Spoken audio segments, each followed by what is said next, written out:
বড় পীর আব্দুল কাদের জিলানী কয় বুঝতে চাও? বলে হ হুজুর বুঝতে চাই। তাহলে তুমি দেখো ওই হিন্দু সাধককে কে নামায়। বড় পীর আব্দুল কাদের জিলানী রহমাতুল্লাহি আলাইহি তার একটা জুতা ছেড়ে দিয়েছেন, আর জুতারে বলছেন যে তুই বাতাসে উড়বি। ওইরা ওই হিন্দু পণ্ডিতরে জুতা দিয়ে পিটাইয়া মাটিতে নামাবি। সাধনার মাধ্যমে যেই শক্তি অর্জন করেছে ওই সাধককে আব্দুল কাদের জিলানী তিনি আল্লাহর পক্ষ থেকে যেই শক্তি পান, এই শক্তি যায় জুতা পিটাইয়া মাটিতে নামাইছে। মাহমুদ গজনবী রাতের অন্ধকারে তিনি মাঝে মাঝে জনগণের হালত দেখতে বের হতেন। এটা হলো আমাদের খুলাফায়ে রাশিদিনের সুন্নত। ওমর ফারুক রাদিয়াল্লাহু তাআলা আনহু অর্ধ পৃথিবীর বাদশা, কিন্তু রাতের বেলা তিনি ঘুমাতেন না, সারা রাত জনগণের হালত তিনি দেখতেন। 24 ঘন্টার ভিতরে ওমর মাত্র 1 ঘন্টা তিনি ঘুমাতেন, আর সেই 1 ঘন্টা রাতের বেলাও নয়, সেই 1 ঘন্টা হলো দুপুর বেলা খানা খায়া ওমর 1টা ঘন্টা শুধু বিশ্রাম নিতেন, বাকি অল টাইম তিনি কাজ করতেন। রাতের অন্ধকারে জনগণের হালত তিনি দেখতেন।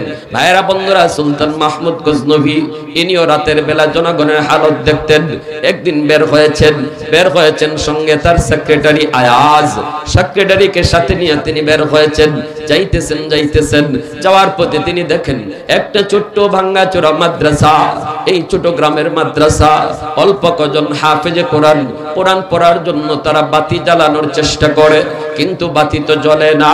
এখনকার সময়ের মতো তখন লাইটিং ছিল না, কারেন্টেরও কোনো ব্যবস্থা ছিল না। তারা তো এইরকম বাতি জ্বালাইতো কুলপির মধ্যে, আবার তেলও নাই।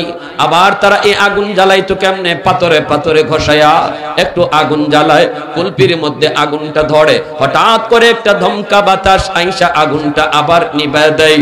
অল্প কিছু মালিকের কালাম পরে এরপরে আগুনটা নিভে যায়। আবার আগুন জ্বালানোর চেষ্টা করে। এতটা কষ্ট করে হাফেজে কোরআন তারা আল্লাহর কালাম সিনায় নেয়। এখনো বাংলাদেশে টেকনাফ থেকে তেতুলিয়া পর্যন্ত হাজারো লক্ষ মাদ্রাসার ছাত্র বহু কষ্ট করে আল্লাহর কালাম সিনায় দেয়।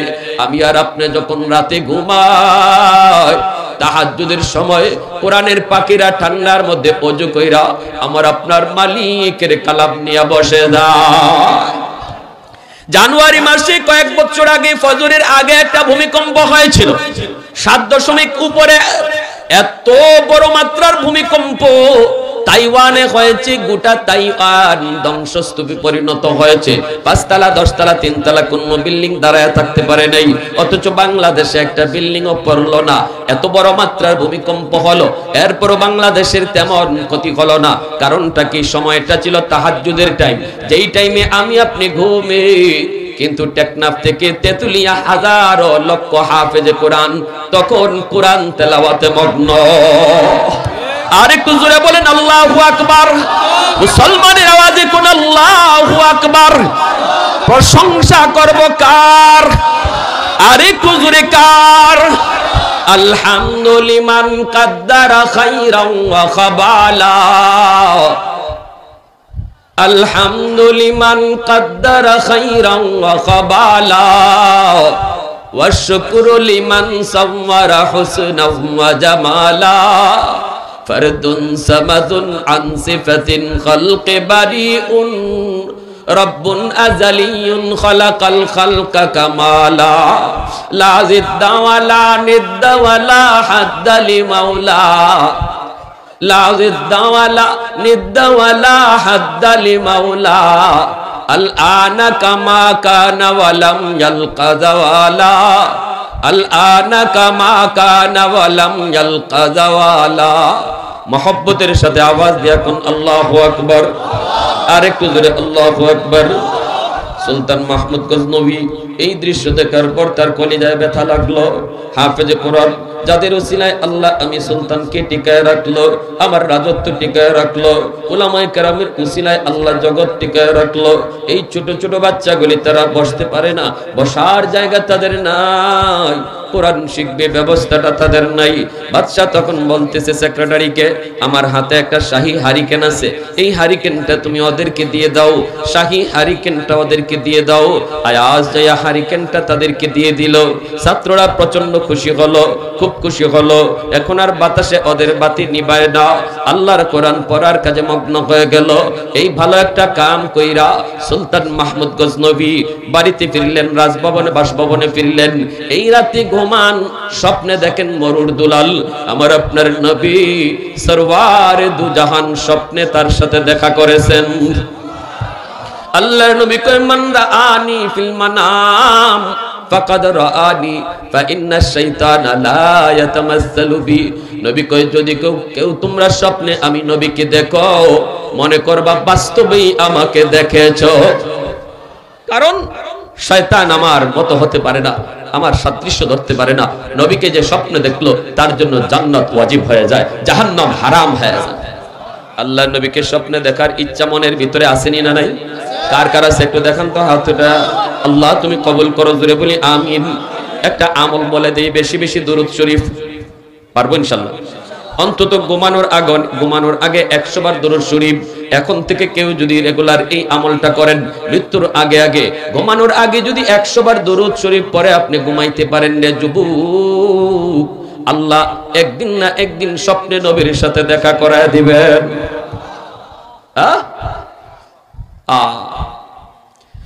আর একখান কিতাব আছে, হাদিসের কিতাব শামাইলে তিরমিজি।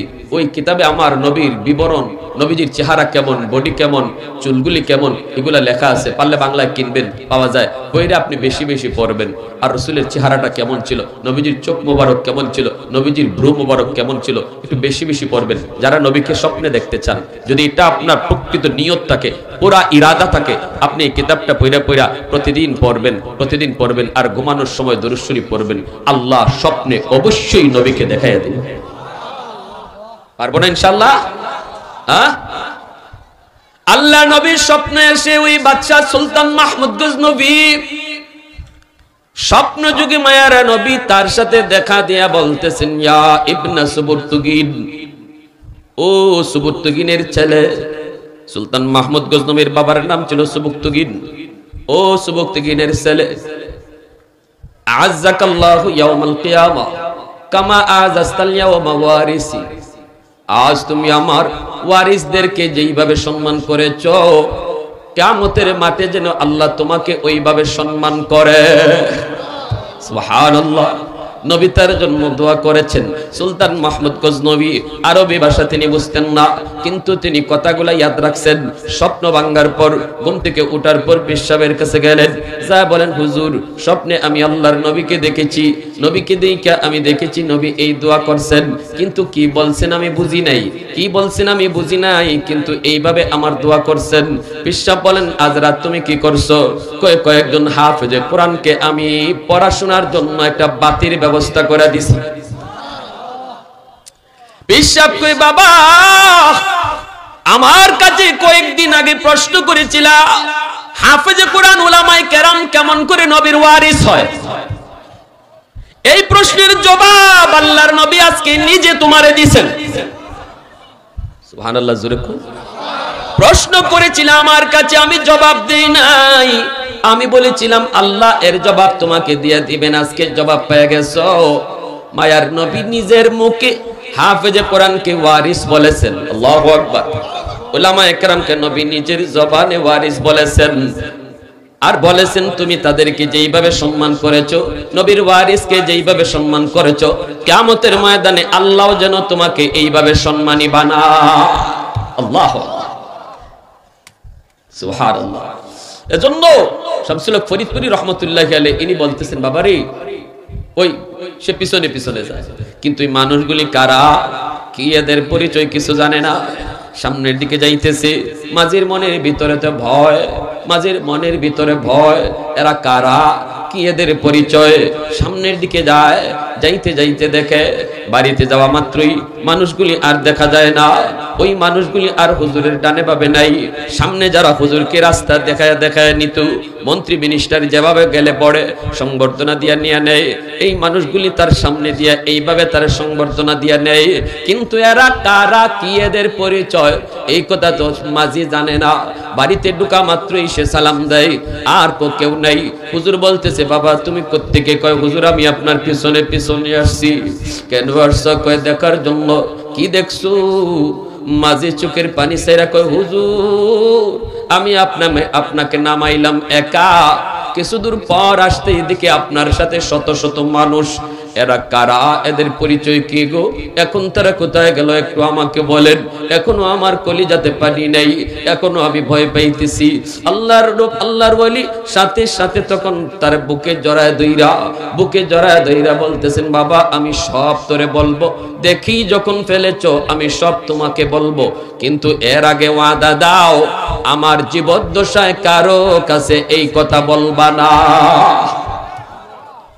খাঁটি আল্লাহর ওলিগণ কখনো নিজের কারামত কারো কাছে বলতেন না, অথবা কেউ যদি দেখতো তারে নিষেধ করতেন কারো কাছে বলতে। আর বেজাল যত আছে নিজেরটা নিজেই কয়, ঠিক কিনা? আবার মানুষও রাখে, পয়সা দিয়া লোক রাখে তার কেরামতি মানুষে করার জন্য। এটা হলো খাটিয়ার বেজাল চিনার স্কেল, ঠিক কিনা? জোরে খাটিয়ার বেজাল চিনার স্কেল। পানির উপরে দৌড় দিলেই খাঁটি আল্লাহর ওলি হওয়া যায় না, বাতাসে উড়াল দিলেই খাঁটি আল্লাহর ওলি হওয়া যায় না। দেখতে হবে তার মধ্যে আমার নবীর সুন্নত পুরোপুরি আসেনি না নাই, ঠিক কিনা? সাধনা করে অনেকে অনেক কিছু করতে পারে। হিন্দু এক সাধক আকাশে উঠতেছে সাধনা করে। বড় পীর আব্দুল কাদের জিলানী রহমাতুল্লাহি আলাইহি একজন পীর সাহেব কয়, হুজুর আপনি কি কেরামতি দেখাইলেন? হিন্দু বেটা বাতাসে উড়ে। আব্দুল কাদের জিলানী কয়, এটা সাধনা, সাধনার মাধ্যমে অনেক কিছু হয়, কিন্তু ওলি আল্লাহগণ সাধনা করে এমনটা করে না। ওলিদের দ্বারা যা কারামত হয় সবগুলা ঘটায় কে? আর একটু জোরে বলেন কে? এজন্য ওলিদের কারামতের পাওয়ার বেশি। পীর সাহেবের কাছে মুরিদে কয়, কেমনে বুঝি? বড় পীর আব্দুল কাদের জিলানী কয়, বুঝতে চাও? বলে হ হুজুর বুঝতে চাই। তাহলে তুমি দেখো ওই হিন্দু সাধককে কে নামায়। বড় পীর আব্দুল কাদের জিলানী রহমাতুল্লাহি আলাইহি তার একটা জুতা ছেড়ে দিয়েছেন, আর জুতারে বলছেন যে তুই বাতাসে উড়বি। ওইরা ওই হিন্দু পণ্ডিতরে জুতা দিয়ে পিটাইয়া মাটিতে নামাবি। সাধনার মাধ্যমে যেই শক্তি অর্জন করেছে ওই সাধককে আব্দুল কাদের জিলানী তিনি আল্লাহর পক্ষ থেকে যেই শক্তি পান, এই শক্তি যায় জুতা পিটাইয়া মাটিতে নামাইছে। এজন্য বলি ভাইরা বন্ধুরা, মনে রাখবেন কে কি করলো, কে কি দেখাইলো এটা বড় কথা না। দেখো তার মধ্যে আমার নবীর পুরোপুরি সুন্নত আসেনি না। সে মসজিদে নামাজ পড়েনি না, পড়ে না। সে মসজিদে যায় কিনা, নিজের মুরিদানরা মসজিদে যাওয়ার কথা কয় কিনা, তার মধ্যে টুপি দাড়ি আছে কিনা এটা আগে খেয়াল করো। নাই টুপি নাই দাড়ি দাবি করবে বিশ্বাস, সে যদি বাতাসে উড়া দিয়েও যায় তবু মনে করবা সে টাটকা মুনাফিক, ঠিক কিনা? জোরে কন। আল্লাহর ওলি বলে, বাবা কথা দাও কারো কাছে তুমি বলবা না। কয়, হুজুর কথা দিলাম। শাইখুল ইসলাম কুতুবুল আলম হুসাইন আহমদ মাদানী রহমাতুল্লাহি আলাইহি ইনাকে দেখলো একজন মানুষ এইভাবে বলতো, হুজুর বাতা দেউঙ্গা, কয়া দিমু, বইলা দিমু, কয়া দিমু। মাদানী রহমাতুল্লাহি আলাইহিকে দেখলে এক গ্রামের লোক এভাবে আওয়াজ দিত হুজুর থেকে, হুজুর কয়া দিমু। মাদানী রহমাতুল্লাহি আলাইহি আওয়াজটা শোনা মাত্র দৌড় দিয়া মানুষকে সরায়া তার কাছে আসতেন। আইসে তারে বুকের সাথে বুক মিলায় বলতেন, নেকি বাতাও, কইও না কইও না কইও না। কপালে চুমু খাইতেন, বুক মিলাইতেন, সাথে সাথে লোকটা হেসে দিত আর বলতো, হুজুর ঠিক আছে বলবো না। মানুষের যায় কইতো, বেটা তুই কি কইতে চাও? কই কইমু না। মানুষেরা কই কি কইতে চাও? কয় কইমু না। আরে এটা কি ব্যাপার? হুজুরে দেখলেই কই কইয়া দিমু। হুজুরে বুক মিলাইলেই সে খুশি। মানুষে যদি পরে জিগায় কি তুই কইতে চাস, হুজুরের কি জানোস? কই কইমু না। মাদানী রহমাতুল্লাহি আলাইহি ইন্তেকালের পর মানুষজনকে ওই লোকটা ডাইকা কয়, এবার তোমরা কারা শুনতে চাও গো? আসো আমি তোমাদেরকে আমার মনের কথা বলি। আমি কি দেখছি তোমাদেরকে বলি, একটু শুনে যাও। এইবার লোকটা কান্দে আর কয়, আমি একজন গ্রামের মানুষ, গ্রামে এতে বসবাস করি। গাঙ্গুর একটা বাড়ির পাশ দিয়া রাত 2টা বাজে আমি যাইতেছি। ওই ঘরের মধ্যে আমি একজন মানুষের জিকিরের আওয়াজ পাইলাম। আমি একটু দাঁড়াইলাম, এত রাত্রে ঘরের মধ্যে কে জিকির করে? আমি একটু দাঁড়াইলাম, এরপরে তাকায় দেখি ওই মানুষটার জিকিরের তালে তালে দরজা জানালাও জিকির করতেছে। ঘর পুরা ঘরটা জিকিরে শামিল হয়ে গেছে, দেয়ালগুলি পর্যন্ত জিকির করে। ঘরের ভিতরে অনেকগুলি মানুষের জিকিরের আওয়াজ। প্রথম শুনলাম একজন, এখন দেখি শত শত মানুষের জিকির। এরপরে দেখি দরজা জানালাও জিকিরে শামিল। আমি তো ভয় পেয়ে গেলাম, আড়ালে দাঁড়ায় রইলাম। কে সেই আল্লাহর ওলি, তারে একটু দেখবো। ফজরের আজান হলে পরে দরজা খুললেন। এরপরে তাকে দেখিনি, আর কেউ নন, ইনি হলেন কুতবুল আলম শাইখুল ইসলাম হুসাইন আহমদ মাদানী রহমতুল্লাহি আলাইহি, যিনি শামসুল হক ফরিদপুরি রহমতুল্লাহি আলাইহির খাস উস্তাদ। দেখা মাত্রই হুজুরকে সালাম দিলাম। হুজুর দৌড় দিয়ে আমাকে বুকে জড়ায় কই, বাবা কিছু দেখছো? কই হুজুর সব দেখছি। এই পার আল্লাহর ওলি বুকের সাথে বুক মিলায় কই, বাবা কথা দে, ওয়াদা কর, আমার জীবদ্দশায় কারো কাছে এই কথা বলবা না। কই ঠিক আছে, আমি কারো কাছে বলবো না। এরপর থেকে আমি হুজুরের এত পাগল, এত আশিক, কোথাও যদি তিনি আসেন তাকে না দেখলে আমার অন্তরে আগুন লেগে যায়। আমি তার সাথে একটু মুখ মিলাইতে চাই, আমি তার সাথে হাত মিলাইতে চাই, কিন্তু মাহফিলে যায় দেখি তোমরা হুজুরকে ঘিরে রাখছো, আমাকে কেউ যাইতে দেয় না। গ্রামের মানুষ কেউ আমাকে, আলেম ওলামারা পাশে যাইতে দেয় না। আমি হুজুরের কাছে যাই কেমন করে, বুক মিলাই কেমন করে? এজন্য একটা বুদ্ধি বের করেছিলাম, দূর থেকে আমি বলবো হুজুর কয়া দিমু। হুজুর যদি আমাকে দেখেন তাহলে আমার আর যাওয়া লাগবে না, হুজুর নিজেই চলে আসবে। मैं तालिब मौला हूँ मेरे इश्क़ निराला, मैं तालिब मौला हूँ मेरे इश्क़ निराला, है जुमला जहाँ जिनके तजल्ली से उजाला, है जुमला जहाँ जिनके तजल्ली से उजाला, मादरुद जहाँ गैर खुदा यार नदारम, जुज़ याद खुदा ही चिदिगुर कार नदारम, जुज़ याद खुदा ही चिदिगुर कार नदारम। मोहब्बतेर साथे बोली अल्लाहु আকবার, আর একটু জোরে বলি আল্লাহু আকবার। ভাইরা বন্ধুরা, এইবার দেখা গেল আমার ভাইরা বন্ধুরা শামসুল হক ফরিদপুরি রহমতুল্লাহি আলাইহি কয়, বাবা তাহলে শুন, আমিও নৌকায় ছিলাম, আমিও বাড়ি পর্যন্ত যাব, এটাই ছিল আমার নিয়ত। কিন্তু হঠাৎ করে এই এলাকার জিন্নাতের সর্দার কয়েকজন জিন্নাতের প্রতিনিধি লইয়া নৌকায় আমার সাথে সালাম বিনিময় করে দেখা করে। এরপরে আদবের সাথে আমার কাছে একটা প্রস্তাব রাখে, বলে আল্লাহর ওলি গো, আমরা বহুদিন যাবত আপনার অপেক্ষায়, আমাদের মধ্যে অনেক সমস্যা চলতেছে, মারামারি কাটাকাটি হওয়ার সম্ভাবনা রয়েছে, কিন্তু আমরা সবাই একমত হয়েছি আপনার সমাধান আমরা সবাই মেনে নিব। এজন্য আমরা আপনার অপেক্ষায়, আমাদের কিছু মাসালা মাসাইলও জানার আছে, একটু দয়া করে এই জায়গায় নেমে যান। ও আল্লাহর ওলি ভয় পাবেন না, রাস্তা ভোলার কোনো সম্ভাবনা নাই, আমরা আপনাকে পাহারা দিয়া দিয়া বাড়ি পর্যন্ত পৌঁছাবো, আর মাঝখানে আমাদের যা কিছু জানার আমরা জেনে নিব। ইন্নাল আলিমা ইয়াস্তাগফিরু লাহু মান ফিল আরদ ওয়া মান ফিস সামা হাত্তাল হিতানু ফি জাওফিল মা। এজন্য নবী উম্মতের দল, ছোট ছোট হাফেজ কোরআন তোমরা বুঝো না এদের কি দাম, কিন্তু জানোনি আমি নবী বলতেছি, ওদের প্রতিটা কদমে কদমে আল্লাহর নূরের ফেরেশতারা পর বিছায়া রাখে। আল্লাহু আকবার, পর বিছায়া রাখে। এত দামি, এত দামি, এত দামি, এত দামি। এজন্য মাদ্রাসার ছোট বাচ্চাটারে নাম ধরে ডাক দিবেন না, মৌলভী সাহেবকে ডাক দিবেন, বাচ্চাটারে ঘরে খাওয়ান, ভালো খাবার খাওয়াবেন, মনে রাখবেন তারে খাওয়াইতেছেন বিষয়টা এমন না, বরং তার উসিলায় আল্লাহ আপনাকে খাওয়াইতেছে। মাদ্রাসায় কেউ দান করেন এর অর্থ এই না যে মাদ্রাসা টিকায় রাখছেন, বরং নবীর হাদিসের ভাষায় আল্লাহ এই খাতিরে আপনারে টিকায় রাখছে। শিল্পপতির শিল্পগিরি যত যা কিছু বলি সব কিছু টিকে আছে, কোরআনের খেদমত এখনো জমিনে আছে। এজন্য মাদ্রাসা টিকায় রাখা, আলেম উলামাকে কদর করা, এটা মাদ্রাসার ফায়দা যদ্দূর, এর চেয়ে বেশি ফায়দা হলো এলাকার মানুষের।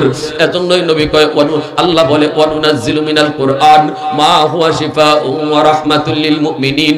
মাদ্রাসা যেখানে থাকবে, কোরআন যেখানে থাকবে, কোরআনের প্রতিষ্ঠান যেখানে হবে, আল্লাহ ওই এলাকাকে রহমতের চাদর দিয়া ডেকে রাখবে। মাদ্রাসাকে যে এলাকার মানুষে ভালোবাসবে, ওই এলাকার মানুষকে আল্লাহ রহমতের চাদর দিয়া আল্লাহ ডেকে রাখবে। আপনার ছাত্রের মাথায় পাগড়ি পরাবে তার উস্তাদ হাফেজ হওয়ার পর, কিন্তু আপনি মা বাবার মাথায় পাগড়ি পরাবে হাসরের মাঠে আল্লাহ নিজের হাতে। আল্লাহর হাতে পাগড়ি পড়তে কারা কারা মন চায় একটু দেখেন তো, হাত উঠে। আল্লাহ তুমি কবুল করো, প্রতিটা হাত থেকে আল্লাহ এক এক আওলাদকে হাফেজ আলেম কবুল করো। সবাই কোন আমিন, আরো জোরে কোন আমিন। ওয়া আখির দাওয়ানা আনিল হামদুলিল্লাহি রাব্বিল আলামিন।